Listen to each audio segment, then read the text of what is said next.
Los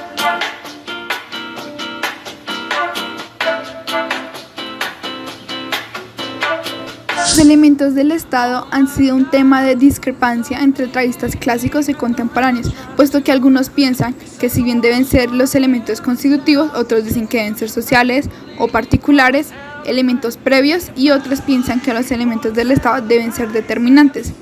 Es por esto que hay que primero determinar cuáles son los elementos del Estado. La doctrina del Estado ha considerado tres elementos esenciales: la población, territorio, poder público o autoridad. Aquí surge un problema, y es que al hablar de población se suele confundir con el concepto de nación. Asimismo, al hablar del poder público o autoridad, Malberg nos menciona que es acerca de una potestad pública. Bourdieu, por su parte, nos habla del consentimiento al poder. Cifra acerca del poder autónomo. Duguid de la distinción entre gobernantes y gobernados. Hayrow, por su parte, considera un cuarto elemento, el cual sería el orden económico, social, político y jurídico, que sería para algunos el fin del Estado. Y ojo, porque acá no podemos confundir el fin del Estado con los elementos que lo componen a este: sociedad, población y pueblo-nación. Vamos a distinguir cada uno de estos términos. La sociedad, por su parte, es un conglomerado humano que lleva una vida en común. Esta es, por supuesto, natural para el hombre, ya que este es un ser social. La población es un conjunto de personas ubicadas en un marco concreto y están sometidas a leyes y a una constitución. El pueblo es un concepto más restringido. Acá nos referimos a los derechos y elecciones electorales, por ejemplo. Se considera al pueblo de un estado como ciudadanos. La nación es una sociedad humana caracterizada por su alto grado de evolución sociológica e histórica. Acá estamos hablando también de los sentimientos y históricamente que caracterizan a esta nación. Ahora vamos a hablar de las primeras organizaciones sociales. La familia es la primera organización y la célula de la sociedad. El padre es la autoridad, es el ser más fuerte, con mayor experiencia y edad. Y la mujer desde niña está subordinada a depender de un hombre, ya sea el padre, el marido o el hijo. Ahora vamos a hablar de la horda. Esta está caracterizada por el nomadismo. Surge la necesidad de protección en contra de los enemigos y por lo tanto las familias se agrupan y buscan defensa y subsistencia entre ellas. Posteriormente surge el clan.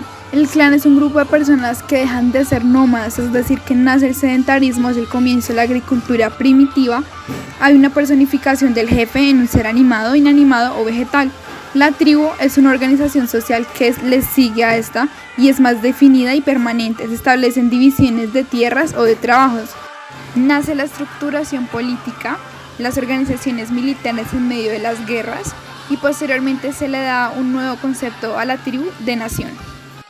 Ahora hablaremos del punto 2.3, los estadios de la evolución humana, planteamientos de Morgan. La primera etapa es el salvajismo. El estado inferior es en el que el hombre se encuentra en los bosques protegiéndose de las fieras, se alimenta de frutas, bayas, raíces, se valida de la naturaleza sin explotarla y usa un lenguaje articulado. En el estadio medio, que es la edad paleolítica, el hombre deja los árboles y se vuelve nómada. Utiliza lanzas de madera, mazos útiles para pescar y cazar. Descubre el fuego y con este se calienta y cocina. En el estadio superior, que es la edad neolítica, el hombre inventa el arco y esto le permite desarrollarse como ser racional.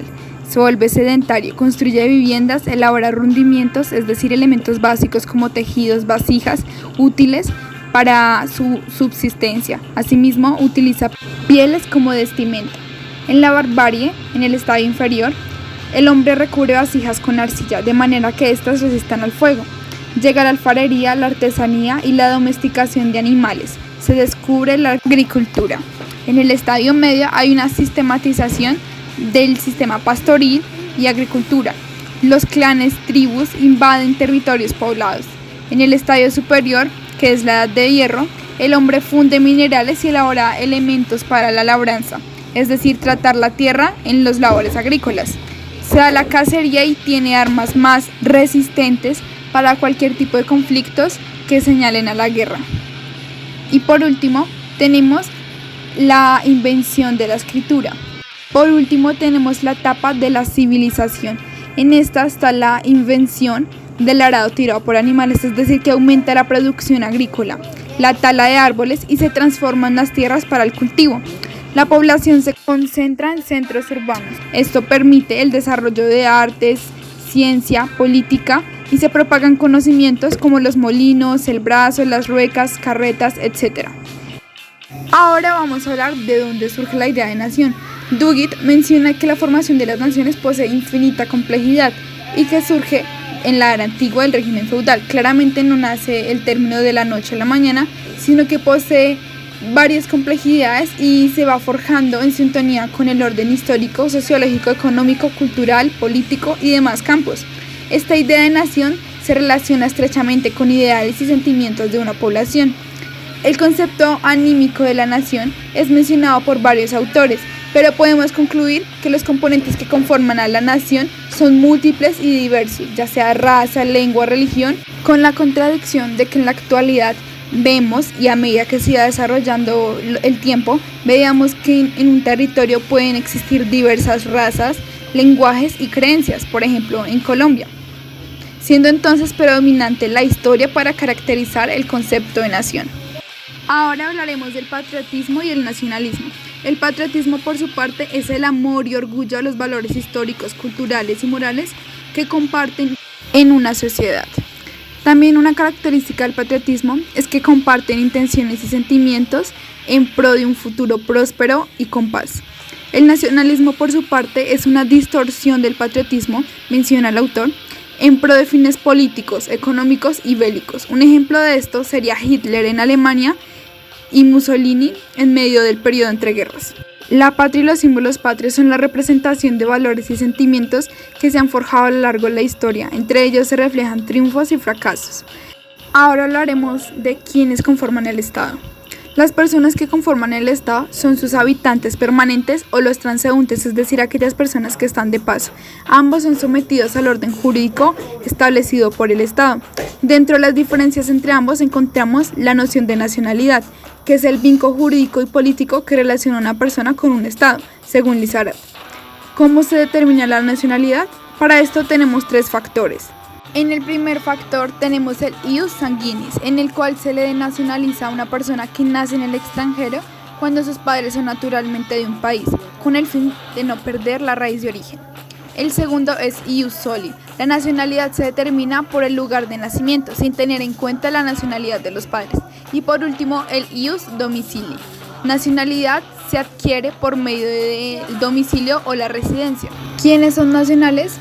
Las personas nacionales son aquellas que nacen en un territorio o que no nacen y piden serlo.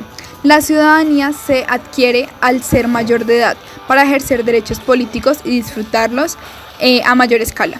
Los extranjeros tienen limitaciones al no ser nacionales, pero también poseen derechos puesto que son seres humanos, ya sean los de orden cívico como la libre expresión. Ahora vamos a hablar del territorio. El territorio es un elemento fundamental para el Estado. Este debe relacionar la cantidad de habitantes con el territorio aprovechable. Para que el Estado exista se necesita una ubicación espacial, un territorio fijo. Y el papel que cumple el territorio para el Estado debe estar subordinado al sujeto, objeto o límite. En el sujeto, sin territorio el Estado no puede desempeñarse. En el objeto es el dominio sobre un territorio y en el límite está subordinado a la voluntad de un Estado. El territorio tiene una serie de funciones. El primero es que es un espacio territorial y es un símbolo de la idea nacional. El segundo es que el territorio es un signo de independencia, dentro del cual se ejerce autoridad y dominio. Y por último, es un medio de acción para el Estado. El Estado tiene una serie de componentes que lo caracterizan. El primero es el suelo, el subsuelo, el espacio aéreo, el mar territorial y la plataforma submarina. Referente al concepto de poder, encontramos opiniones divididas entre los autores. Por ejemplo, Bodenheimer dice que en sentido sociológico el poder es la capacidad de un individuo o grupo de llevar a la práctica su voluntad. Por su parte, Nietzsche considera la voluntad del poder como la fuerza motivadora básica de la naturaleza y la sociedad humana. Por su parte, Bertrand Russell ha señalado que el poder es el concepto fundamental de la ciencia social. Hauriu ha definido el poder como una energía de voluntad que se manifiesta en quienes asumen la empresa del gobierno de un grupo humano y que les permite imponerse gracias al doble ascendente de la fuerza y la competencia. Ahora vamos a hablar de los elementos que conforman el poder público, la dominación y la competencia. La dominación es la capacidad que tiene el gobernante de hacer cumplir su voluntad. En la competencia, por su parte, el gobernante debe ser capaz de solucionar o tratar toda clase de situaciones que se presenten en el conglomerado social. El poder de hecho es aquel que debe garantizar o generar la legitimidad del soberano. El poder de derecho, por su parte, se basa en las instituciones y en fundamentos sólidos de legitimidad. Para cerrar, es importante mencionar que el gobierno y el Estado difieren en cuanto a que el Estado es de carácter permanente y el gobierno es de carácter transitorio. Es decir, que tiene una duración limitada y que no es para siempre, al contrario del Estado. Bueno, este ha sido todo el video, espero les haya gustado y hayan podido comprender todos los planteamientos que nos hacía Naranjo acerca de los elementos del Estado.